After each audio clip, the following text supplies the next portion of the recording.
오늘은 부처님 오신 날입니다. 정말 부처님께서 이 세상에 나셔서 수많은 사람을 교화하시고 참 모든 사람들의 존경을 받고, 당시의 그 인도의 사정은 신흥 종교가 다른 종파한테 이렇게 존중을 받기가 아주 어려운 환경이었다고 합니다.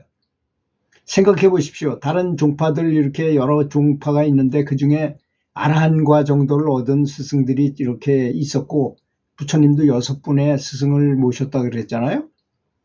그런데 부처님이 크게 깨달음을, 대각을 이루시고 그분들보다 훨씬 더 높은 깨달음을 얻으시고, 종단을 만든 것도 아닌데 제자들이 몰려와서 이렇게 저절로 종단이 이루어졌겠죠. 제자와 스승만 있었겠죠. 처음에는 불교라는 이름이 있는 게 아니라. 그런데 부처님께서는 너무나 인간적으로 사셨습니다. 너무나 자비롭게 사시고 인간적으로 사셨어요. 다른 아라한과를 얻은 다른 스승들은 제일 좋은 집에 살고 제일 좋은 옷을 입고 제일 맛있는 걸 먹고 이렇게 대접을 받는 생활을 했지만, 부처님께서는 일반 평신도로와 똑같이 사셨다고 합니다. 먹는 것도 똑같이 나눠서 걸식을 해서 드시고, 입는 것도 똑같이 드시고, 거처하는 것도 똑같이 하시고. 그러니 그런 말이 소문이 계속 날 거 아니겠습니까? 그분이 법이 훌륭하고 낮고 하는 것보다도 그것도 당연히 훨씬 더 높았겠지요. 아라한과를 얻은 스승에 비해서 대각을 이루신 부처가 된 성인이니까 얼마나 더 훌륭하셨겠습니까마는, 일반 보통 사람이 볼 때는 그런 행하심에도 굉장히 많은 공감을 줬다고 합니다. 그래서 다른 분들이 굉장히 존중했답니다. 부처님을 당시에. 그리고 부처님께서는 모든 중생들이 괴로움 속에 사는 현실이 지혜가 확 열린 상태에서 보시니까 더 많이 보이시잖아요. 그것이 너무나 안타까워서 평생 동안 수많은 곳을 다 맨발로 다니시면서 많은 사람들을 교화하셨던 것입니다.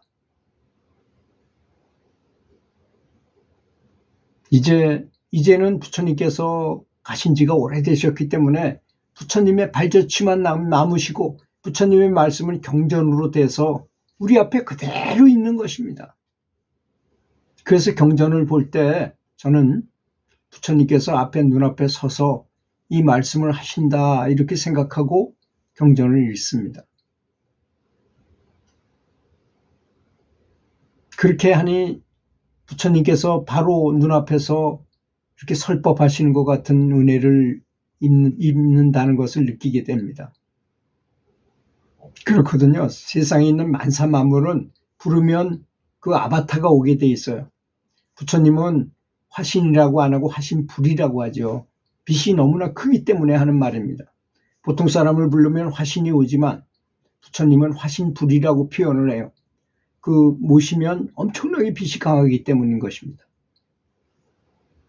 그거는 예나 지금이나 그대로 일어나는 일입니다. 부처님께서 모든 것을 다 바치셔서 중생을 위해서 애쓰신 부처님 은혜에 깊이 감사드립니다. 너무나 감사드려요. 그래서 우리가 이렇게 불법을 알 수 있고 이렇게 실천할 수 있게 됐으니까.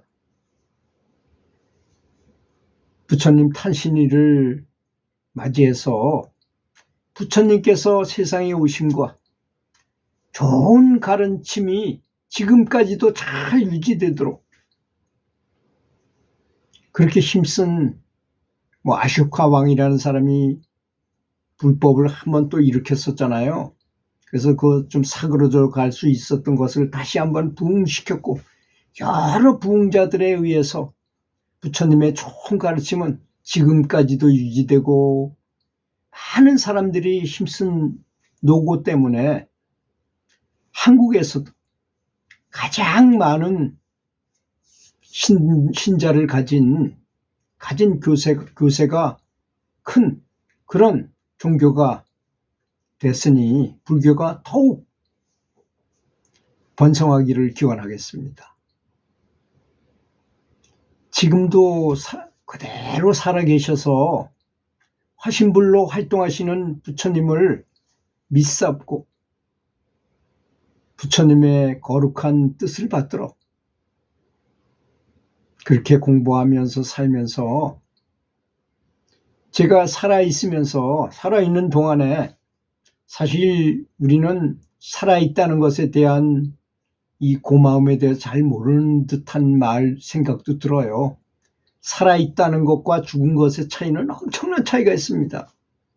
살아있으면 공부를 해가지고 이것이 바로 나의 큰 공덕이 돼서 나중에 극락을 간다거나 더 높은 천상에 간다거나 할 때 큰 도움이 되지만 사람이 죽어서 귀신의 입장으로 영가의 입장으로 딱 가게 되면 그때는 아무리 노력해도 되는 게 아닙니다.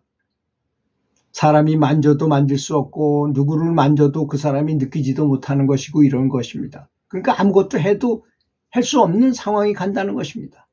그래서 있을 때 잘하라는 유행과 가사처럼 지금 사람으로 살아있을 당시에 살아있는 이 귀중한 때 연부를 열심히 해야 될 것입니다.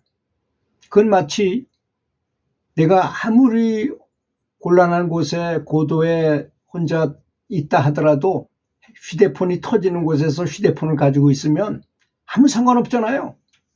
119에 전화하면 헬기가 오든 배가 오든 어떤 환경에서든지 나를 구조를 받을 수 있을 것 아니겠습니까? 바로 그런 것입니다. 사람 몸이라는 게 그렇게 소중한 것입니다. 그래서 우리가 나이가 들면 사람은 누구나 다 죽는다는 이런 명제 아래서 살아있는 이 동안에 얼마나 살아봐야 얼마나 더 살겠습니까? 보통 젊은 사람들은 한 몇천만 년 살 것처럼 죽으면 전혀 생각도 안 하고 저 멀리 있는 걸로 생각해요. 근데 실제로는 그렇지 않습니다. 어떤 사람은 젊은 나이에 사고로 죽기도 하고 병으로 죽기도 하고 또 나이가 들어서도 삶을 얼마나 살겠습니까? 그렇지 않습니까? 100살을 넘긴다 해봐야 몇 년 남지도 않은 것입니다. 그래서 살아있을 때, 살아있는 이 사람의 귀중한 몸을 가지고 있을 때 열심히 연부를 해가지고 연부를 한다 해가지고 죽지 않습니다. 여러분 공부 열심히 한다고 죽나요? 그렇지 않습니까? 운동 열심히 한다고 죽나요? 노동 열심히 한다고 죽나요? 그런데 사람은 묘하게도 고민 때문에 죽는 사람은 허다해요. 스트레스 받아가지고 괜히 근심, 걱정, 공포, 두려움 이런 것 때문에 죽는 사람이 세상에는 허다합니다. 그러니 연부를 열심히 하면 부처님하고 나가 비슷해져요. 손흥민 선수가 독일에 처음 갔을 때 차범근 선수를 롤 모델로 삼았잖아요. 근데 이 손흥민 선수가 뭐라 그러면 차범근 삼촌한테 귀에다 대고 제가요 삼촌의 기록을 제가 다 깨겠습니다 하고 얘기했다는 것입니다. 롤 모델로 삼았지만 롤 메달을 뛰어넘겠다는 그런 배포를 가졌던 것입니다. 그 친구가. 그러니까 그런 대단한 세계적인 선수가 된 것입니다. 우리는 부처님을 부르는 것은 부처님처럼 부처님이 얻으신 깨달음 같은 것을 가기 위해서입니다. 당장은 안 된다 하더라도 열심히 연부를 하게 되면 부처님과 닮아가는 것입니다. 그것이 바로 연불이니 얼마나 고마운 법을 가르쳐 주신 것입니다. 오늘 부처님 나신 날을 맞이해서 부처님께 감사드리면서 말씀드렸습니다. 들어주셔서 감사합니다.